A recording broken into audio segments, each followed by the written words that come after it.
my cousin Layla, she is 64 years old, her husband, their children, their grandchildren, along with her sister Rahab and their children, they sheltered all together in one home in the south of Gaza. A rocket got hit the house and all of them murdered. The only survivor was an 8-year-old child. He got hit, injured in his head and eye. I'm wondering how this child will grow up. Can he understand what love, passion, justice, or peace? My name is Kevin Teeter. I'm a Beaverton city councilor. I came out here to the protest in support of Gaza and Palestinians because we need more people speaking up, and because people who are afraid to speak up, I want to help them have that courage too, so that hopefully all of our small voices together can make one loud voice that could then eventually change some of these perspectives at our higher levels of leadership in the country to just stop the fighting and create more peace. My name is Bassam. I am an Egyptian American Muslim here in America, obviously. And I'm protesting because seeing children and families being annihilated on a regular basis every single day is too much to bear. It's so hard to see the news every day. People get killed every minute. And again, our politicians say that Israel has the right to defend itself. It's killing more than 10,000 people. It doesn't defend itself.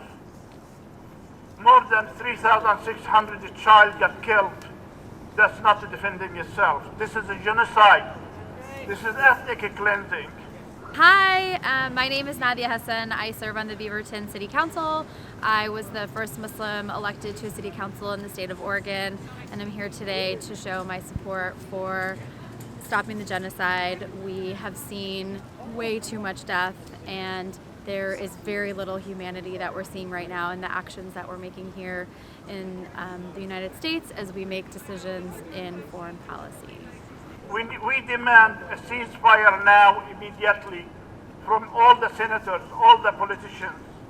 We demand a humanitarian path to Gaza. People in Gaza have no water, no electricity, no food. I have 2 sisters with their family still there, still alive. Every time I call them, if there is a connection, I said, how are you? They said, we are still alive. We have no food. We have no water. They're boiling the salty water and strain it to give it to their children. This is inhuman action.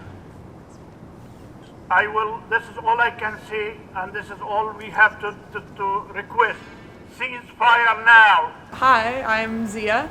I'm protesting for Palestine as a part of the Jewish community, and specifically I want people to understand that it is not anti-Semitic to be pro-Palestinian. If anything, our Jewish values is what brings me here, because in Judaism there's so much emphasis on Olam Haba, building a better world to come, and to me that means liberation for Palestinians. Ceasefire now! Ceasefire now! Ceasefire now! Ceasefire now! Ceasefire now! Ceasefire now! Ceasefire now! As Americans, our responsibility is twofold. One, to apply pressure to politicians who betray our votes, betray the Palestinian people, which is a betrayal of humanity, and 2, to put pressure where it counts. And so we know that war is a racket, and we say no more money to war profiteers. Did I feel pressure not to speak up? A little bit, but I actually think it was more internal than external. I think it was my own hesitance to be seen as anti-Semitic or anti-something, but really all that I am is anti-death and anti-terrorism and anti-war. And I want to promote peace, and I want to promote healing. And the answer to terrorism is not more terrorism. It's not more bombs. It's not more destruction. We need a ceasefire, and we need to be speaking out loud in support of that ceasefire. So my hesitation was internal, and I had to overcome that.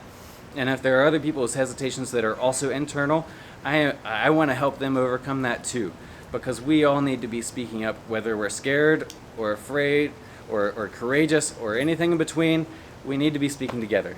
I will say, like, as a Muslim American, I know a lot of the folks in my community specifically are scared. We're scared to speak up, we're scared to say anything, but if you feel like you can talk to someone or if you can connect with someone, please talk to your local elected leaders, please talk to your state elected leaders, please talk to your federal elected leaders. Many of these people don't understand what our kids are going through. I've had to hear stories about kids feeling like they don't know how to handle this conflict in their schools. We have Israeli families, we have Palestinian families, and they all go to the same classrooms and schools, and we have to build community, and despite what's happening abroad, we have to work together. So talk to your elected leaders, local, state, federal, create awareness about what's going on. A lot of people don't understand what the actual truth is of what's happening, and please don't be afraid to speak up and share your perspective. Beyond calling for a ceasefire, we're calling for the end of the occupation and the end of apartheid. And we know that Zionism and apartheid are funded by the United States, sustained by the United States. We know the bombs that are killing innocent civilians in Gaza and all across the West Bank are American bombs. And so our work here isn't done once a ceasefire has been achieved. The work continues. I understand what happened in Israel was terrible, but doing more terrible to fix something is not justice, it's not right. Too many people are losing their lives, killing one Hamas to, and another 300 civilians along with one is not justifiable. It's not okay to kill so many. I saw someone once say that Israel is a machine that transforms grief into power. And that's what we've watched Israel do for the last 75 years, is transform Jewish grief and Jewish suffering into more suffering of Palestinians. I think a lot of us are more scared and afraid sometimes for the people of Palestine, more than themselves. A lot of them sadly have already, it's so sad, they've come to terms.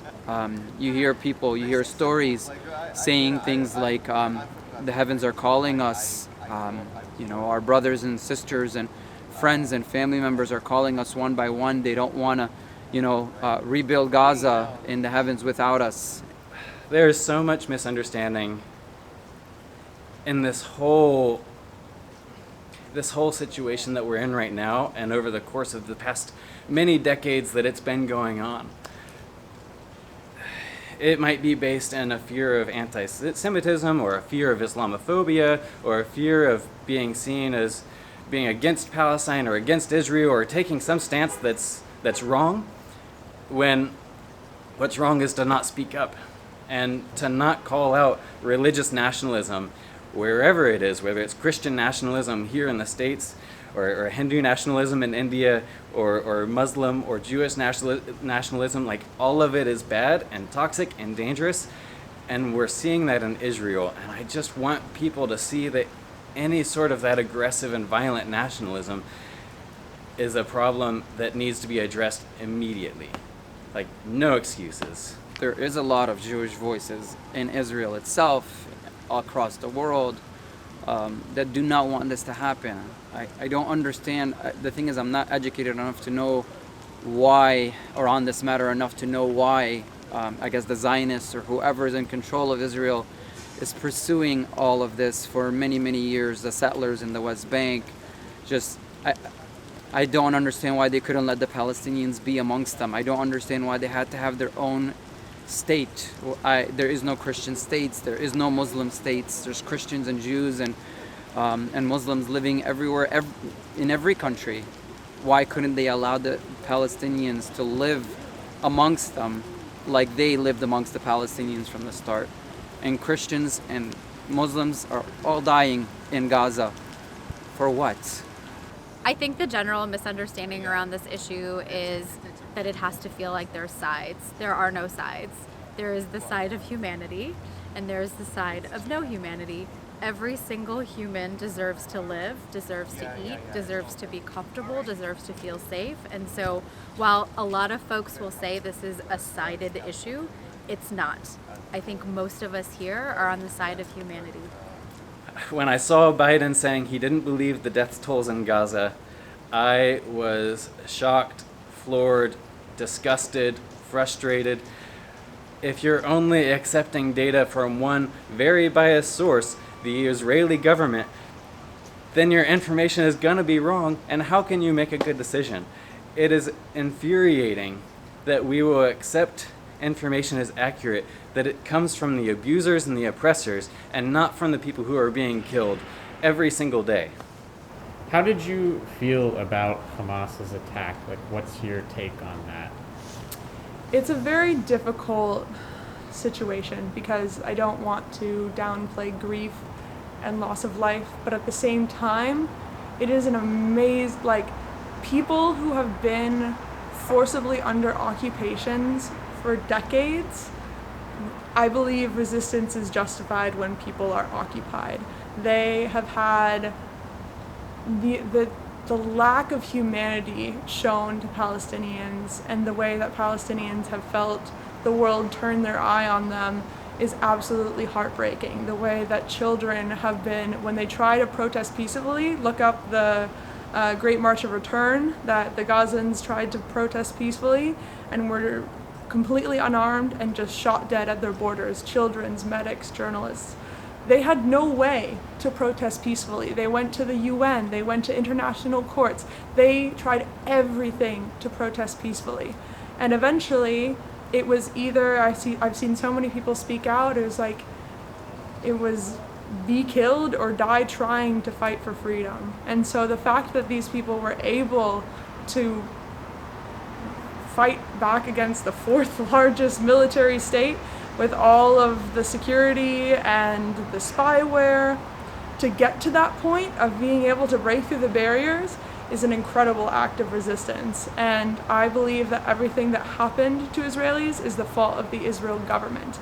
It is them who have pushed these people into further and further oppression. It is the Israel government who has never recognized the humanity of Palestinians. They have literally spoken about how they see them as animals. It is the Israel government who is responsible for the deaths of those Israelis on October 7th. It's just hard to know that the taxpayers' money is just going to kill more and more people. Because even though all the adults there can be brave and strong while facing death, what about the children? And it's just horrifying. So that's why I'm here, and will continue to go as many rallies as it takes and try to reach as many people as I can reach, hoping that more people will open their eyes to what's going on, because they have been going through this since the 1940s, and it's just one thing after another, and people have to retaliate. If it was us, we would do the same. Anybody would do the same. So there's a lot of talk about advocating to your Congress members or to the federal elected leadership across the states. I think that there's often an overlooked emphasis on the need to talk with your local elected leaders and your state representatives and your school board members and your Parks District members. These are elected leaders who want to represent you and whose voices all together can help join that movement. But I think they often get a little bit lost of how they fit in as a local elected leader with what's happening around the world. But all of our voices can add up to tell that story and to create that change. Ceasefire now! Ceasefire now! Ceasefire now! Ceasefire now!